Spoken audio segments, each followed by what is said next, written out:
Hello Queens, welcome back to my channel. My name is Rulla Alani and today I will be answering one of your questions. Before we get started, I just want you all to know that I'm still accepting question submissions. If you'd like me to answer one of your questions in a future video, then make sure to read the description of this video. I include instructions there so you can get your question to me. So today I'm answering the following question. I received it on Instagram and it reads, "Hello, my dear Rulla. Again, thank you for the incredible content you put out there. I wanted to remind you that what you do is high quality and that having a small audience is just proof that you attract the right people and not just anybody." First off, thank you so much. As you can see, I love all of you guys. You literally make me smile from ear to ear. I'm so grateful for every one of you, regardless of how small or big my community is or could ever get. I am just so incredibly thankful to you. So thank you. I have a question for you. Do you believe that couples who belong to different religions can be together? I've tried it myself. There were no problems between us, but I always feared the opinion of my family or his. I wonder if with high quality men this can still be an issue. I send you lots of love. So I'm sending you love right back, doll. Thank you so much for your question. I think this is a beautiful question, especially in this political climate with what we have going on. I am a huge advocate for dating outside of your religion, outside of your race. I think that love truly has no age, no color, no background. We're all human, and it's actually an amazing experience to date someone outside of your race and religion and to learn about a different culture and a different tradition and to just respect the other person's background. So in this video, I'm going to talk about some of the roadblocks that you could face when dating someone of a different religion or race. As I've said, although I am an advocate for it, I do realize that there could be a little bit of friction, especially when it comes to family and all those things. So let's just get right into it.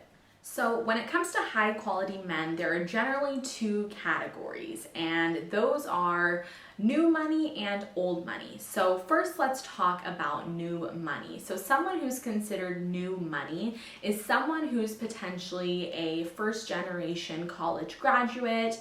Potentially they were the first to work really hard, excel in their career, buy property, and actually enjoy the fruits of their labor. So someone who's new money tends to be more autonomous when it comes to choosing partners. The reason being, they are in control of their money, of their assets. They're not relying on anyone else for support, so they tend to choose women who they love and care about, regardless of the woman's race, regardless of her religion, regardless of even what his family might think. So examples of someone who's new money are a lot of athletes. So people such as LeBron James, Mike Tyson. These people came from nothing. They came from poverty, and they were able to build a life and a legacy for themselves. So these people tend to, date and even marry outside of their race and religion because they are in full control of their life, their money, their assets, and they have full control over what they do.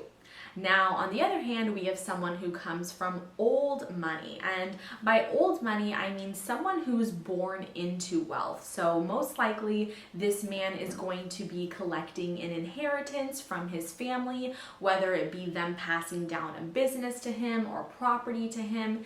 And these men, unfortunately, tend to have less say when it comes to who they date and who they marry. They have a little bit more say when it comes to who they date, but who they marry is definitely not going to be in full control of this man. And the reason being that this man has a lot of people relying on him and counting on him to continue their legacy. So his parents are looking to him to be the next, generation to carry out their mission, their business, whatever it was that they stood for. So whatever he brings into his life is going to be in deep scrutiny of the entire family. These old money families tend to have very cookie cutter descriptions for the woman that they want for their son. So they generally want women who also come from affluent, rich backgrounds. They tend to want women of the same religion, of the same race, someone who speaks the same language, who understands their cultural traditions, who shares the same holidays. So these things tend to be important for men who come from old money, because these men tend to be more traditional, more conservative, and just more along the same lines of their parents. And like I said, once again, when it comes to who they date, they can probably date, different religions, different races, but when it comes to who they marry, race and religion becomes important, because their family knows that they will be passing down an inheritance and money not only to their son, but to the woman that he decides to marry. So this woman is definitely going to need to, step up to the plate and make sure that she ticks off all the check marks, because if not, then he might not be able to move forward with that decision. So the last category of men is someone who is both old money and new money. And what I mean by that is someone who has built, a name for himself, although he was born into money. So these men tend to kind of have a mix of both. They're a little bit more autonomous than the old money men, but they might not be as autonomous as the new money men. So keep in mind that this is just kind of a general guideline. This doesn't mean that someone from old money will never marry outside of their religion or race. Think of a couple such as Prince Harry and Meghan Markle, right? They were completely different, came from completely different backgrounds, religions, races, different parts of the world even, and they were able to come together. So although it is possible, those men who come from old money tend to face a little bit more friction, a little bit more resistance, and a little bit more kind of issues, problems, and roadblocks when they try to marry outside of their religion or race, because they are going to be receiving an inheritance from their parents and they don't have full control over their money and their assets. So what can we do with all of this information? Well, the first thing we can do is recognize someone who's old money, or maybe someone who doesn't accept us for who we are, our roots, our family, our background, our religion, or race. Stop blaming yourself. Realize that you are worthy, you are valuable, you are a queen in your own regard, and you do not need a man to tell you whether or not you fit into his picture. You are already whole on your own, and just recognizing your own beauty as a woman and what you have to offer means that you're going to be strong. And if you ever, experience a situation where a man can't settle down with you or be with you, you're not going to take it to heart, because you know who you are and you're not basing your self-worth on somebody else's decision or family. Remember, this has nothing to do with you and everything to do with them. Even the people who come from old money themselves, I'm sure that they would love to marry outside of their race or religion, but at the end of the day, it's their word or their parents' word. And guess who holds the power and the money and the control?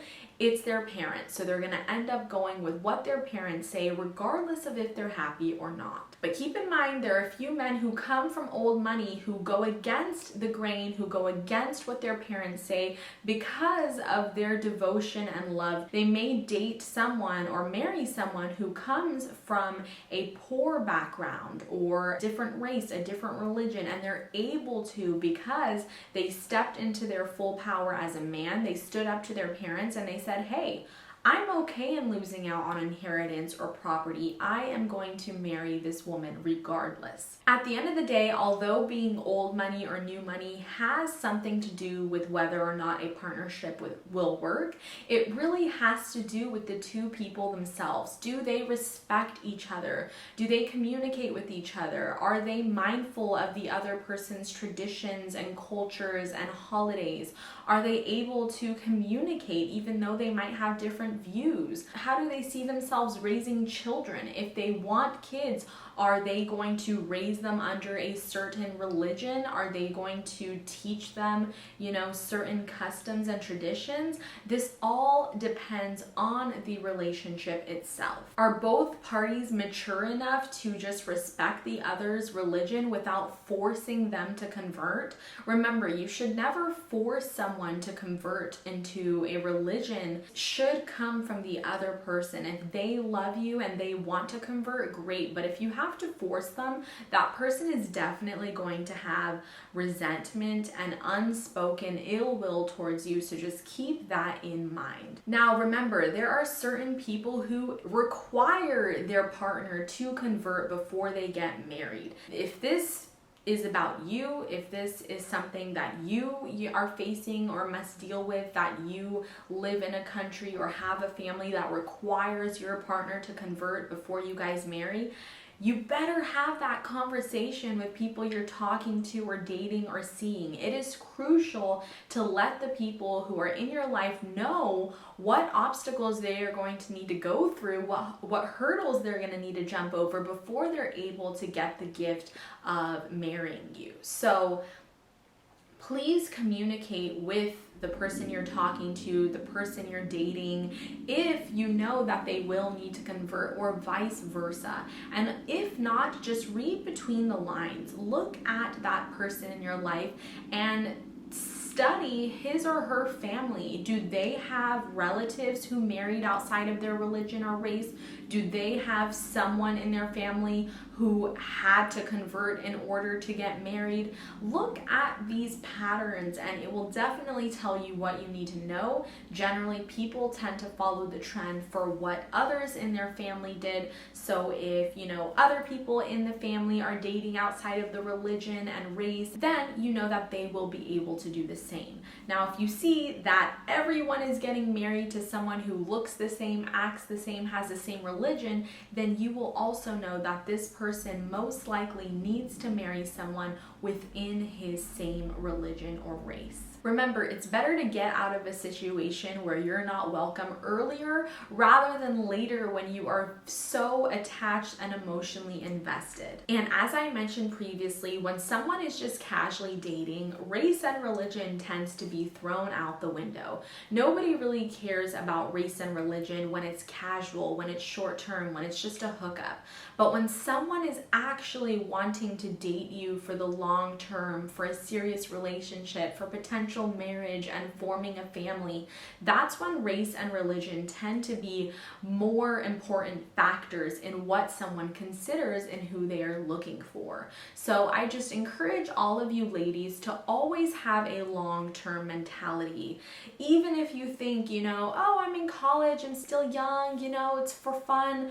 Make sure you're with someone who accepts you, who values you, who honors your race and your religion and isn't ashamed of it or isn't hiding it from their family. So remember, things usually don't change, they usually get worse. So if you're in a situation where a man is not accepting of your background or your race or religion, or consistently talks about converting, it's probably not going to get better. And so if you're not comfortable with that, get out sooner than later. Know your worth and know that there are so many fish in the sea. The same person that one man might deem as not a good fit for him and his family, someone else is going to look at you and think you are the prize that he has been waiting for his entire life. You never want to be in a situation where you're dating someone and deep down you or them know that your family won't ever accept them for who they are because of a different race, religion, or background, right? You want to be with someone who has an inherent respect for you and you know that they are proud of who you are, and so will their family. Listen closely when men talk about their traditions, their family, their culture, their holidays, and also, once again, like I said, observe the people in his family, whether or not they have dated outside of their religion or race, whether or not they have gotten married outside of their religion or race, and if that's acceptable for him. I personally believe that you should never include race or religion in your checklist for what you're looking for the traits that you desire. Although that is personally just my opinion, that's just me. I know there are other people who really want to find someone with the same race, with the same religion, but you guys, just remember that we're all human. Nobody came to this world and chose their color or their background or, their race. Obviously, religion is something that you can change, you can convert. But once again, people tend to follow the same religion that their parents were taught, that their parents follow. So I think it's just so crucial and so beautiful when we kind of let those traits fall and we actually choose people who we love for who they are, for what they stand for, not just this tick mark of, oh, he is this race or he comes from this family. We should be looking for men who have character traits that uplift us and empower us, and a man that when we stand, beside him and next to him, we feel that we are honored and loved and protected. This is so much more important than finding someone with a similar race or a religion. I actually touch upon this in my other video, why women swipe right on dating apps. I talk about why race is the least important factor to me, because I am open to dating any race. I'm open to dating any religion. I've never been closed off in that arena. Actually, right now in my personal relationship with my partner, we have different religions, we have different backgrounds. He's from a completely different country, and we were able to come together and form such a beautiful dynamic, literally a melting pot of different, traditions and cultures and customs and holidays, and we've been able to make it work so beautifully. So just keep in mind that there is hope in finding love outside of your religion or race. If you find someone within your religion or race, that's awesome too, but just know that it's nice to be open-minded and it's nice to not be closed off to people who look different than you, people who grew up different than you. There's actually a lot of beauty in diversity. So I urge you all to be open. You would never know what lies on the other side of those meaningless labels. So just be open to meeting someone of any background, of any race. Just be open to it. Stop being so critical in what the person needs to look like, and start really looking for what matters, which is actions and how the person makes you feel. So I hope this video was helpful. Let me know in the comments down below if you yourself have dated outside of your religion or race. As I've said, I personally have, and I'm currently in a relationship that's interfaith. So I hope this video was helpful. I will see you all very soon. Bye!